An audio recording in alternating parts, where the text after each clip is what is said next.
పంటల్లో అధిక దిగుబడిని సాధించాలంటే నాణ్యమైన విత్తనం ఎంపిక కీలకం. అయితే పంటల సాగులో రైతులు చాలా వరకు చీడపీడల నివారణకు అధిక ఖర్చు చేస్తుంటారు.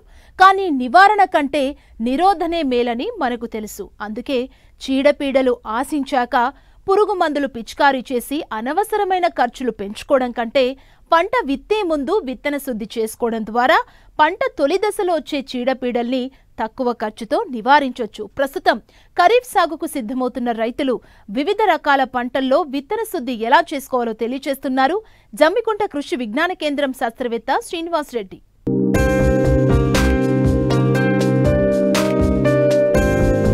నాణ్యమైన విత్తనాల ఎంపిక ఎంత ముఖ్యమో శుద్ధి చేసిన విత్తనాన్ని నాటుకోవడం కూడా అంతే ముఖ్యం.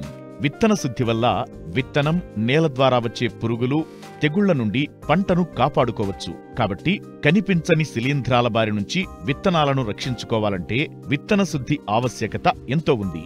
దీనివల్ల మొలక శాతం ఎక్కువ ఉంటుంది. మొక్కల సంఖ్య కూడా పెరిగి మంచి దిగుబడిని సాధించవచ్చు. విత్తన శుద్ధి విత్తనానికి రక్షణ కవచంలా పనిచేయడంతో పాటు మొక్క ఆరోగ్యంగా పెరిగి తొలి దశలో పురుగులు, తెగుళ్లను అరికట్టి తరువాత దశలో పిచికారీ మందులు, కూలీలపై పెట్టే ఖర్చును తగ్గించుకోవడానికి తోడ్పడుతుంది.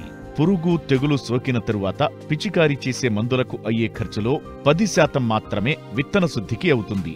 విత్తన శుద్ధి చేసేటప్పుడు ముందుగా కీటకనాశిని మందులతో శుద్ధి చేసి తరువాత నీడలో ఆరబెట్టి శిలీంధ్రనాశిని మందులతో శుద్ధి చేసి చివరిగా జీవరసాయన మందులు లేదా జీవన ఎరువులతో విత్తన శుద్ధి చేసుకుని నీడలో ఆరబెట్టి విత్తుకోవాలని సూచిస్తున్నారు కరీంనగర్ జిల్లా జమ్మికుంట కృషి విజ్ఞాన కేంద్రం శాస్త్రవేత్త శ్రీనివాసరెడ్డి. రైతు సోదరులు ముఖ్యంగా గమనించాల్సింది ఏంటంటే, ఏ పంటలో తీసుకున్నా కానీ మనకు పత్తిలో కానీ, వరిలో కానీ, లేదంటే పప్పు ధాన్యాల పంటలలో కానీ చూసినట్లయితే ఆ యొక్క విత్తనాలను సరి అయిన విత్తనాలను కనుక ఎంచుకొని విత్తుకున్నట్లయితే మనకు చాలా రకాల చీడపీడలు రాకుండా కాపాడుకుని దిగుబడులు పెంచే అవకాశం ఉన్నది. కాబట్టి ఈ వరి పంటలో మనకు సమస్యలు కనుక చూసినట్లయితే, ఒకటి విత్తనం ద్వారా వచ్చేటి కొద్దిగా అగ్గి తెగులు కానీ, లేదంటే మనకు ఈ యొక్క పాము పొడ తెగులు కానీ, లేదంటే తర్వాత మొలిచిన తర్వాత ఈ యొక్క కారణం తొలిచే పురుగు కానీ, తర్వాత ఒకటి ఉల్లికోడు కూడా ఎక్కువగా వచ్చే అవకాశం ఉన్నది. కాబట్టి వీటిని తట్టుకునే రకాలను, అదేవిధంగా దిగుబడి ఎక్కువగా వచ్చే రకాలను కనుక ఎన్నుకొని ఆ రైతులు కనుక ఈ యొక్క విత్తనాలను సరి అయిన సమయంలో విత్తుకున్నట్లయితే ఈ యొక్క చీడపీడలు కూడా ఎక్కువగా రాకుండా కాపాడుకునే అవకాశం ఉంది.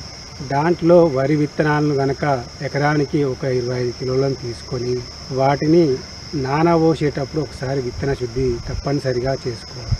ఎందుకంటే మనకు తెగుళ్ళు అనేటివి దాదాపుగా ఈ యొక్క గాలి ద్వారా రావచ్చు, తర్వాత నీటి ద్వారా రావచ్చు, తర్వాత విత్తనం ద్వారా కూడా రావచ్చు. అదేవిధంగా మనకు సాయిల్ బార్న్ డిసీజెస్ నేల ద్వారా కూడా వచ్చే అవకాశం ఉంది. ఇలాంటి రకాల తెగుళ్ళన్నీ కూడా రాకుండా ఉండాలంటే మనం ముఖ్యంగా విత్తన శుద్ధి అనేది చేసుకోవాలి.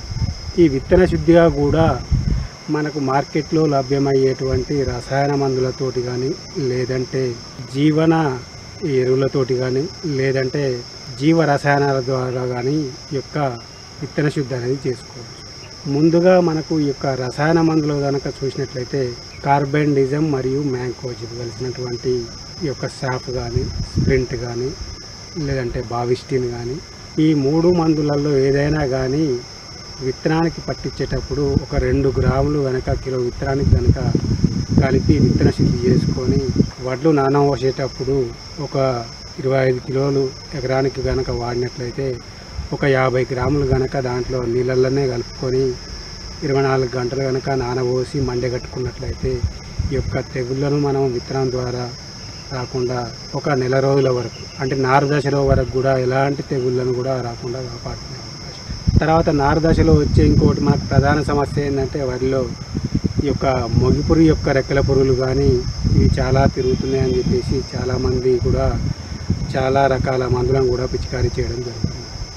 దానికి బదులుగా కనుక మనం చూసినట్లయితే ఈ యొక్క వేప నూనెను ఒక 5 ml లీటర్ నీటి కనుక కలిపి పిచికారీ చేసుకున్నా కానీ, దీంతో పాటుగా కూడా అస్టాప్ పొడి ఎసిపేట్ అనే మందును కూడా 1.5 గ్రాముల లీటర్ నీటి కనుక కలిపి పిచికారీ చేసుకున్నట్లయితే వాటి యొక్క రెక్కల పురుగులను కానీ, లేదంటే వాటి యొక్క గుడ్డు దశలను కానీ నాశనం చేసే అవకాశం ఉంది.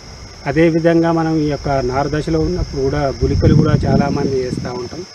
ఆ గుళికలలో కూడా మనకు చూసినట్లయితే ఈ యొక్క ఫెక్టరా గుళికలు కానీ, లేదంటే మనకు ఈ యొక్క కార్బోఫిరాన్ 3G గుళికలు కానీ, లేదంటే 4G కెల్డాన్ గ్రాన్యూల్స్ కానీ దొరుకుతూ ఉంటాయి. వాటిని ఒక దాదాపుగా 5 ఎకరాలకు కూడా కలుపుకొని నారుకు కనుక చూసినట్లయితే 1 కేజీ గుళికలను కనుక 5 ఎకరాలకు వచ్చే నారుకు కనుక వేసినట్లయితే ఈ యొక్క ముగ్గు పురుగు యొక్క గుడ్డు దశలను కానీ మనం లార్వా దశలను కానీ సమర్థవంతంగా నాశనం చేసుకునే అవకాశం ఉంది. అదేవిధంగా దీంతో పాటుగా వరితో పాటుగా కూడా ఇప్పుడు దాదాపుగా వర్షాలు పడగానే ఈ యొక్క పత్తి కూడా చాలామంది రైతులు కూడా విత్తే అవకాశం ఉన్నది. కాబట్టి ఈ పత్తి ఆల్రెడీ మనకు ఈ యొక్క పురుగు మందుల వాటి ద్వారా విత్తన శుద్ధి చేసే వస్తుంది.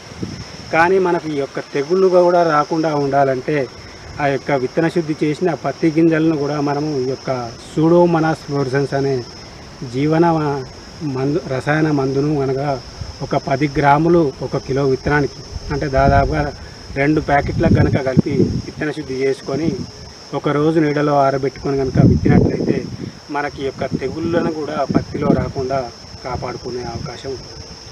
తర్వాత కందులో కూడా చాలామంది రైతులు కూడా ఈ యొక్క వర్షాలు పడగానే కంది విత్తనాలను కూడా విత్తుకునే అవకాశం ఉన్నది. కాబట్టి ఈ యొక్క కంది విత్తనాలను కూడా మనకు ఎలాంటి విత్తన శుద్ధి చేయకుండానే వస్తున్నాయి. కాబట్టి ఈ యొక్క రసం పీల్చే పురుగులు కూడా రాకుండా ఉండాలంటే మనకి యొక్క ఇమిడాక్లోపిడ్ అనే మందును ఒక 5 ml కనుక కిలో విత్తనానికి కలుపుకొని విత్తి తర్వాత విత్తన శుద్ధి చేసి ఎండకు ఆరబెట్టుకొని అదేవిధంగా దీంట్లో కూడా తెగుళ్ళ మందులను కూడా కలుపుకునే అవకాశం ఉన్నది. కాబట్టి తెగుళ్ళు కూడా రాకుండా ఈ యొక్క సూడోమోనాస్ ఫ్లోరసెన్స్ అనే మందును కూడా ఈ యొక్క విత్తన శుద్ధి చేసిన తర్వాత ఒక 3-4 రోజుల గ్యాప్ తర్వాత మళ్ళీ 10 గ్రాములు కిలో విత్తనానికి కనుక కలిపి నీడలో ఆరబెట్టుకుని విత్తుకున్నట్లయితే కూడా ఎలాంటి తెగుళ్ళను కూడా మనం రాకుండా కందిలో కూడా ఎలాంటి తెగుళ్ళను రాకుండా కాపాడుకునే అవకాశం ఉంది. సో ఈ యొక్క 3 పంటలలో కూడా మనం ఎలాంటి తెగుళ్ళు కానీ చీడపీడలను కానీ పురుగులు రసం పీల్చే పురుగులను కానీ రాకుండా విత్తన శుద్ధిని తప్పనిసరిగా చేసుకొని రైతు సోదరులందరూ కూడా ఈ యొక్క చీడపీడల మీద ఎక్కువ ఖర్చు పెట్టకుండా ఎక్కువ దిగుబడులు పొందుతారని ఆశిస్తున్నాను.